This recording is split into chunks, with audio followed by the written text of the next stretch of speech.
Hi guys, welcome back sa aking channel. So in this video, gagawa tayo ng logo. Bali, naka-sketch pa siya o naka-drawing pa sa papel. So ang gagawin natin guys, i-vector logo natin gamit ang CorelDRAW. So disclaimer lang guys, hindi ako eksperto sa pagtuturo ng CorelDRAW. Ang tutorial na to ay base lang sa aking experience at nalalaman sa CorelDRAW. May mga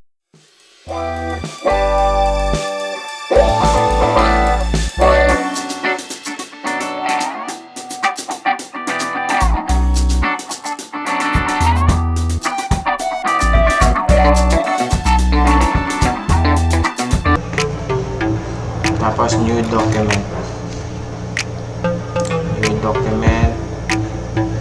so 300 yung resolution. Tapos open natin yung file na iti-trace natin.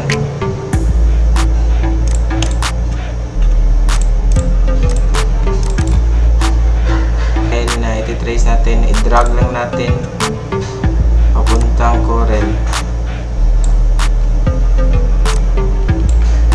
Ito yung logo na iti-trace natin sa CorelDRAW. So ang gagawin natin guys, breakdown muna natin yung fundamentals na gagamitin natin kung paano mag-trace ang logo. So una, magsisilbing guide mark ng logo natin. Pwede rin siya dito. Gagawin nyo lang, drag nyo lang sa gilid tapos papuntang gitna.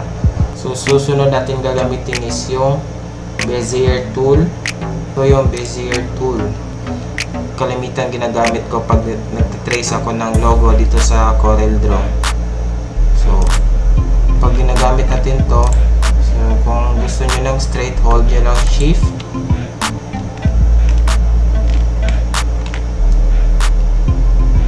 Gusto nyo i-move naman yung starting point niya ulit or yung kasunod na node, is hold nila yung alt. Kita nyo, na-hold ko yung alt.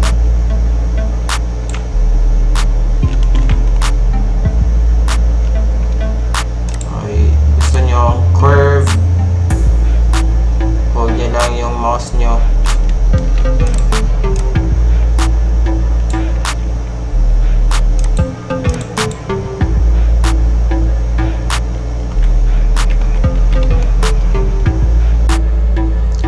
Susunod naman natin guys yung contour, kung paano gagawa ng outline sa isang shape. So ito yung rectangular tool. So gagawin natin ngayon is pwede natin siyang i-fill or kulayan ng red. Lalagyan natin siya ng outline.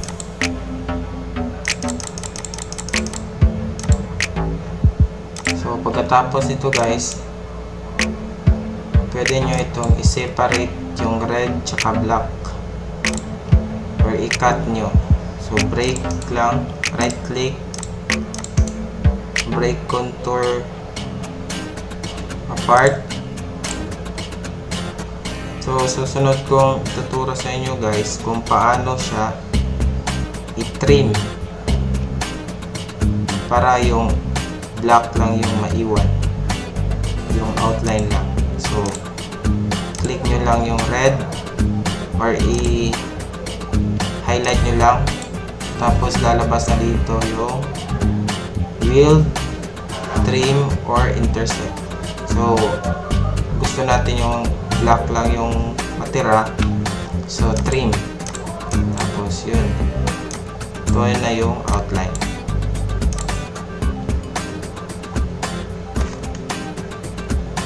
So, umpisahan natin yung pag-trace ng logo. Gagawin natin dito is i-vector logo natin siya.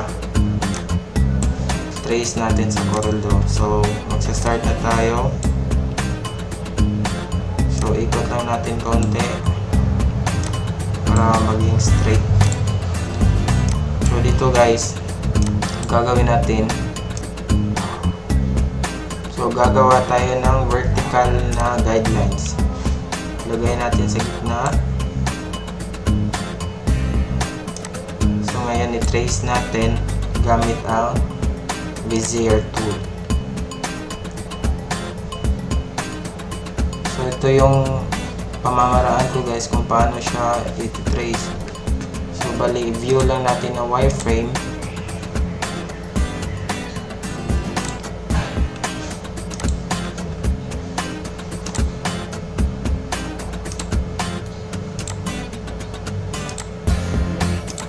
Now, tapos adjust lang natin.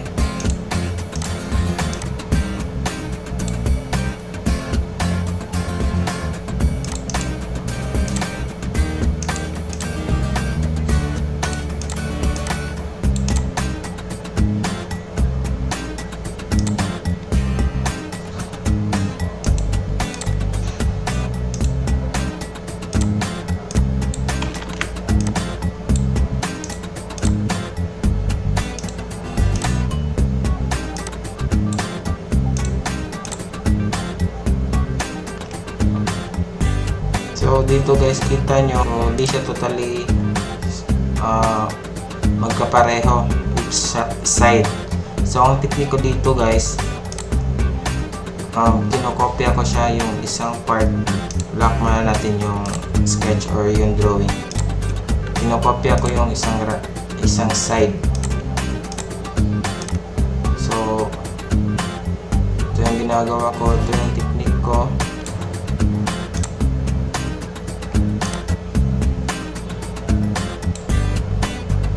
Tapos ito guys, i-intersect ko lang para makopy siya. So ito na guys, delete lang natin to, tapos copy natin itong isa, tapos i-flip lang natin. Tapos ito ma-flip guys, pagkatapos natin ma-flip,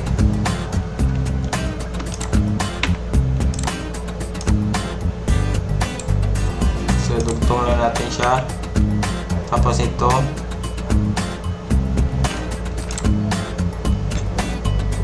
highlight natin, tapos wheel. So ito na. So itong right tsaka left side guys, so magkapareho na siya. Ito yung ginagawa kong technique para magkapareho yung magkabilang. So gagawa tayo ng contour.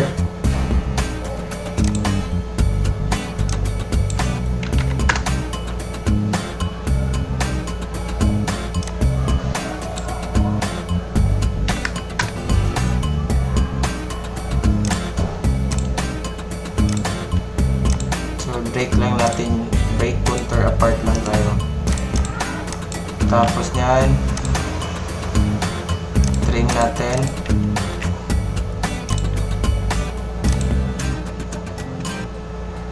Next na naman natin guys,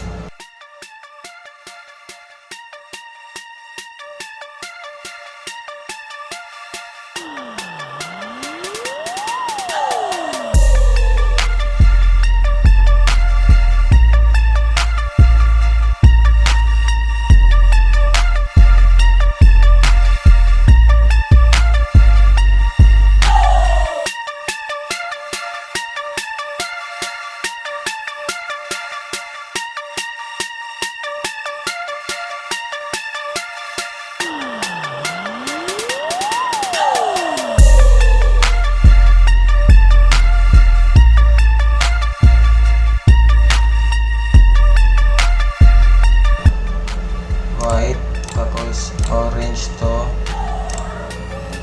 orange, white.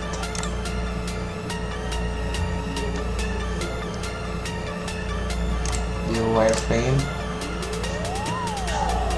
So na-outline na natin guys yung logo. Tapos ito naman sa loob. So continue ko lang paggagawa guys.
gagawa lang tayo ng DA na words.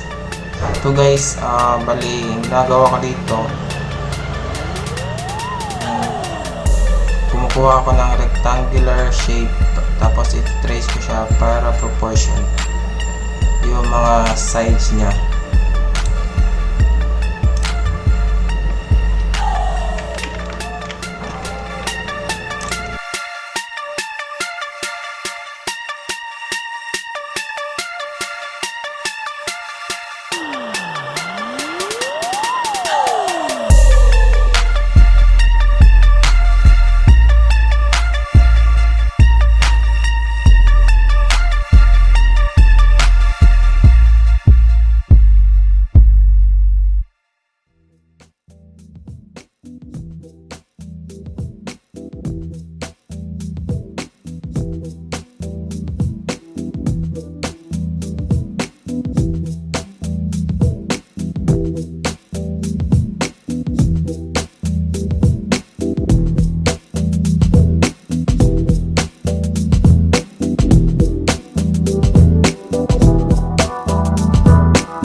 ito yung before and after. Kung mga katanungan kayo guys, i-comment lang sa baba at sasagutin ko. Shoutout ko lang si Eric Piñosa, yung nag-drawing or nag-sketch ng logo. MOC Cebu, Bohol, MOC Dipolog, MOC Davao, Team MMD, Team DA63 at DA64 Cebu. Please like, comment, and subscribe. And hit mo na rin yung notification bell para updated ka sa mga bagong videos.